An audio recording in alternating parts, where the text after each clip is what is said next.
سائق تاكسي يتعرض لموقف غريب من الجن بعد ما يمر بطريق بجانبه مقبرة وهي وقت المغرب. قصة محمد قصة غريبة جدا ومرعبة. إذا أنتم تحبون هيج نوع من القصص فأنتم بالمكان الصح. صلوا لي على الحبيب المصطفى، اذكروا لي الله يا جماعة الخير، لأن الجن على ذكرهم يحضرون. ويلا نبدي بقصتنا.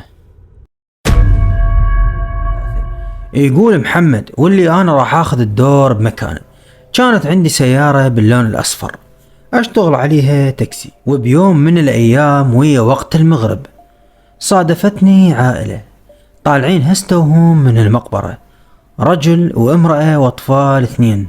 وبدأ الرجل يرفع بإيده ويلوح بصورة غريبة، وبما أنه هاني طالع أشتغل تاكسي فلازم أوقف له. وقفت للرجل وبدأ يصعد هو وأطفاله وزوجته، وكانوا يصعدون بسرعة، والرجل حتى ما تكلم وياي مثلا وين أوديه أو إيش قد الكروة، مباشرة صعدوا لي ورا. وهو صعد بجانبي وقال لي اطلع. قلت له وين رايح؟ قال اطلع على طريقك.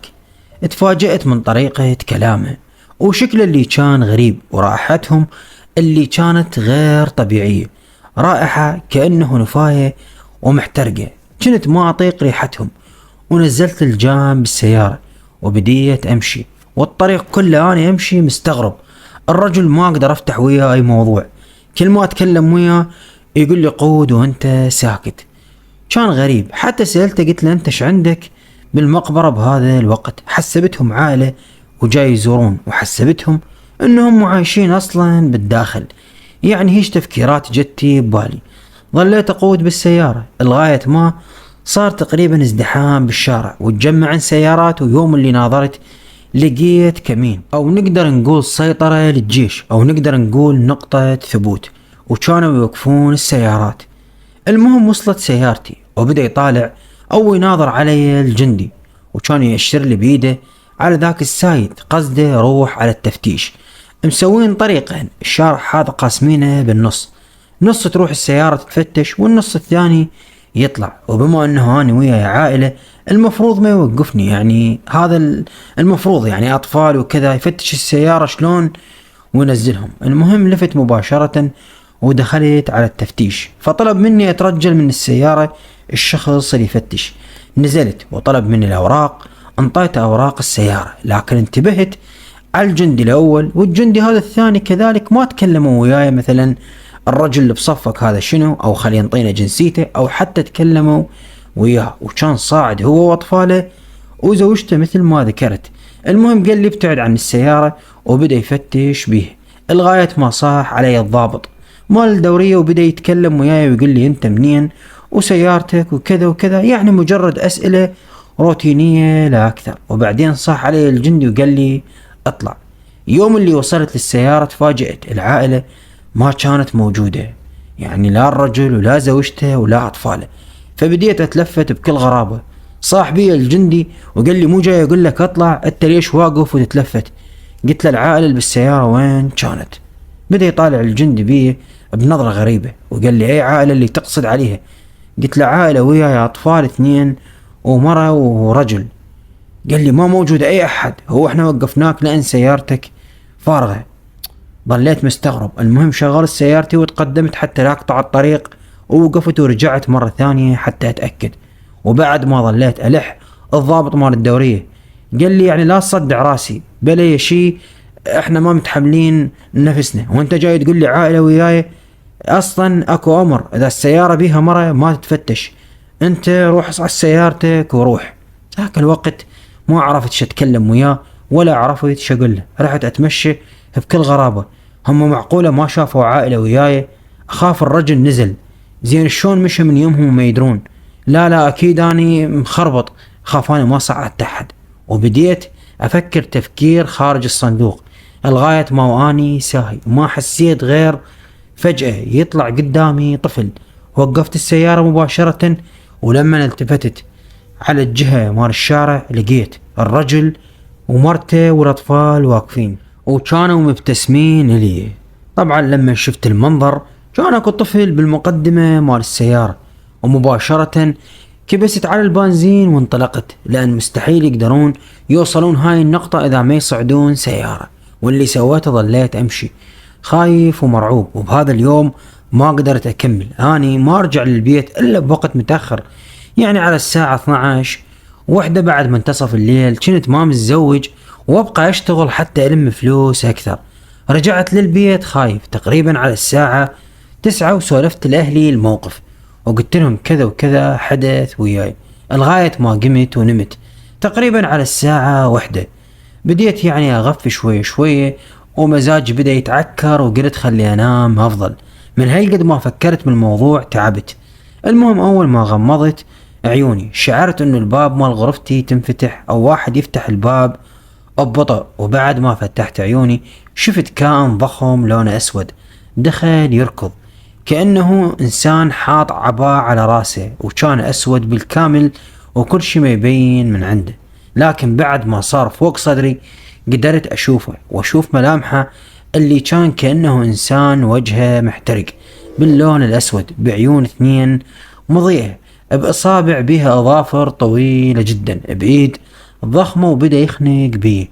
وبديت ما أقدر أتنفس، وقربت إنه روحي تطلع من حلقي من هالقد ما اختنقت. وفجأة مباشرة وخر عني، ويوم اللي فتحت عيوني لقيت نفسي بالغرفة. بس المفاجأة والغريب إن الباب كانت مفتوحة، وشفت ظل أو خيال أسود واقف ومباشرة وخر.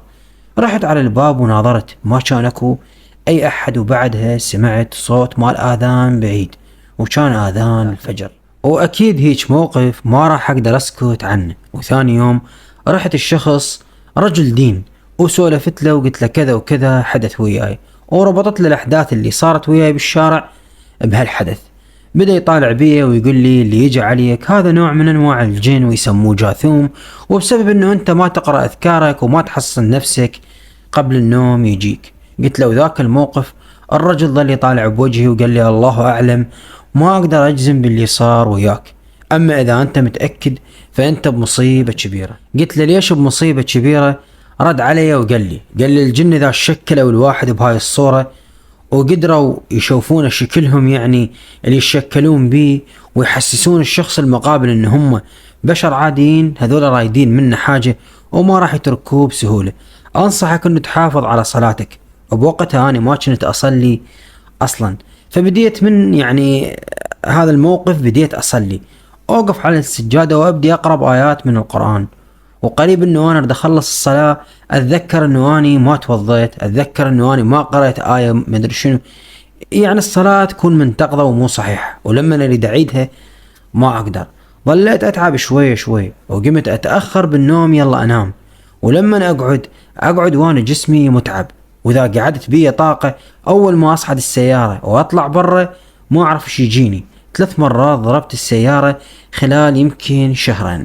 والموقف هذا ظل مشلب بذاكرتي، ودائما أشوف ناس يتكلمون وياي بالأحلام. لحد ما يوم من الأيام تقريبا على الساعة 9 طلعت وكنت مجبر. خابروني بيت عمي بذاك الوقت يعني متمرض ويحتاجون ينقلون للمستشفى، فانجبرت أطلع وكانت نفسيتي صفر.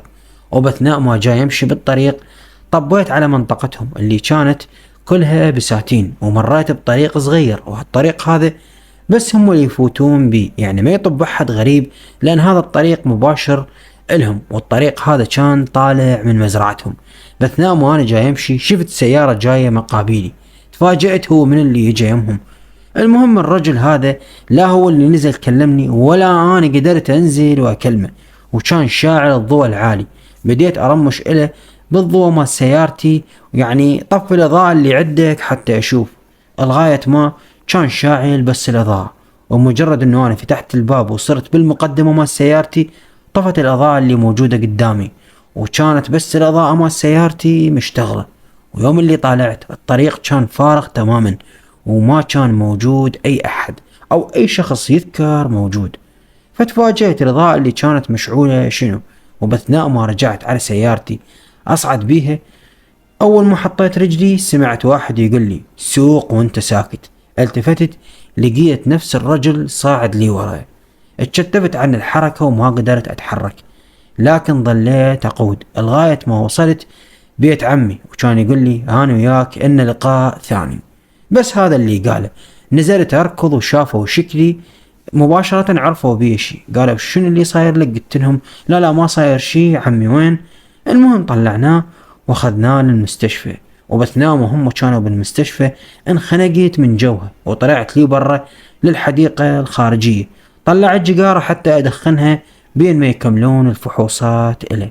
وبثناه وانا جاي ادخن حسيت انه واحد يمسك ايدي، كنت حاط ايدي يعني عادي وادخن بايد والايد الثانية نازلة. اجا واحد مسك ايدي، ايده صغيرة، ويوم اللي طالعت عليه لقيت شاب شايفين لون الاسمنت اليابس يعني اخضر على رصاصي، طفل هيج لونه بالكامل وما كان لابس اي حاجة، ماسك ايدي. ارتعبت وقمت اصرخ بصوت عالي، وكل الناس صاروا يناظرون بي يريد يشوفون انا شنو اللي اجاني او شنو اللي صادني بذاك. صرت اقفز من مكاني وهذا كان مشلب بايدي وما اقدر افلت ايدي منه، واصرخ بصوت عالي واقول لهم خلصوني، لغاية ما سقطت على الارض. ويوم اللي فتحت عيوني لقيت نفسي على سدية وواقفة يمي مرة ما تعرف وجهها من ظهرها، ما بيها اي ملامح، واقفة يمي وما اعرف انا عبالي من طيتني ظهرها.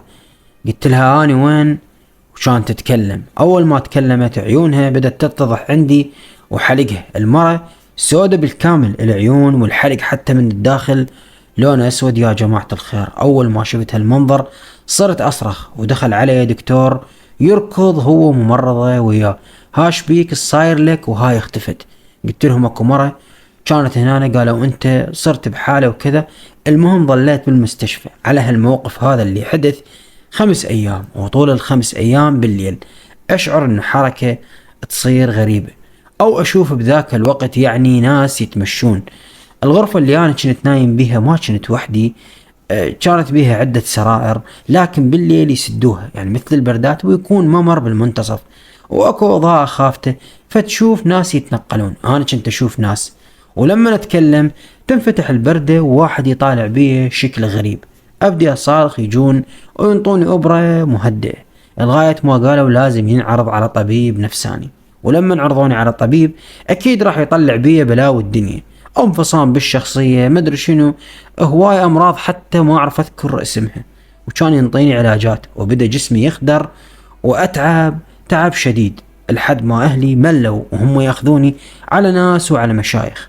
المهم احد المشايخ قال الحل بيده، ما إلى غير قراءة القرآن، يقرأ قرآن ويحافظ على صلاته ويتوضى ودائما لا تعوفونه وحده، خاصة ويا وقت المغرب. ولما ينام يعني احرصوا انه هو يقرأ اذكاره، او اذا ما قرأ يقرأ المعوذات وينام. وفعلا من ذاك الوقت بديت شوية شوية التزم، والحمد لله والشكر بيت عمي ما عافوني، هم اللي كانوا متبنين الموضوع لان هم اللي جابوا الشيخ الاخير. المهم الحمد لله بديت شوية شوية اخف وبديت اطلع للشغل. صح اخذت وقت طويل لكن قدرت اتخلص من الجن، والشي اللي كان مضايقني تخلصت من عنده. شعور انه الجن يكونون قريبين من عندك شعور مكروه جدا، وما راح اقدر اوصفه لاي شخص، لكن الشخص اللي مس جن او شافهم يعرف اللي جاي اقصده. شعور مرعب حقا. ولهنا وتنتهي قصتنا لليوم. اذا عجبتكم ادعموني بلايك، اشتركوا لي بالقناة وفعلوا لي زر الجرس، وانتظروني غدا بقصة جديدة على القناة الرئيسية، قناة اساطير الجن ان شاء الله.